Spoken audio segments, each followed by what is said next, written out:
চিত্তরঞ্জনের দেশবন্ধু মহাবিদ্যালয়ে একটি ফিলোজফি পোস্টের রিক্রুটমেন্ট নোটিফিকেশান দিয়েছে, যেটা গেস্ট ফ্যাকাল্টি হিসাবে তারা ইউজিসির যে গাইডলাইন্স সেইটা মেনটেন করে, যাদের 55% আছে মাস্টার ডিগ্রিতে, সঙ্গে নেট সেট বা পিএইচডি যদি থাকে, তাহলে তারা ডাইরেক্ট ইন্টারভিউ দিতে পারে 24 তারিখে, যেটা 12:30 থেকে হবে।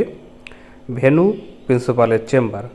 তো যে ডেট, এই ডেটের 10:30 থেকে 11:30 মধ্যেই তোমাদেরকে রিপোর্টিং করতে হবে। যারা উইলিং ক্যান্ডিডেট হবে তাদের অরিজিনাল ডকুমেন্টগুলো তারা চেক করে দেখবে যে সেটা সেলফ অ্যাটাস্টেড কপি আছে কি না।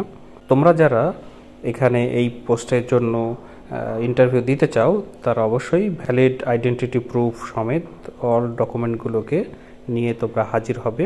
যারা ইচ্ছুক আছো তারা এই পোস্টে অ্যাপ্লাই করতে পারো। এরকম ভিডিও পাওয়ার জন্য আমার চ্যানেলের সঙ্গে জুড়ে থাকো, সাবস্ক্রাইব করো, বেল আইকনটিকেও টিক দিয়ে রাখো।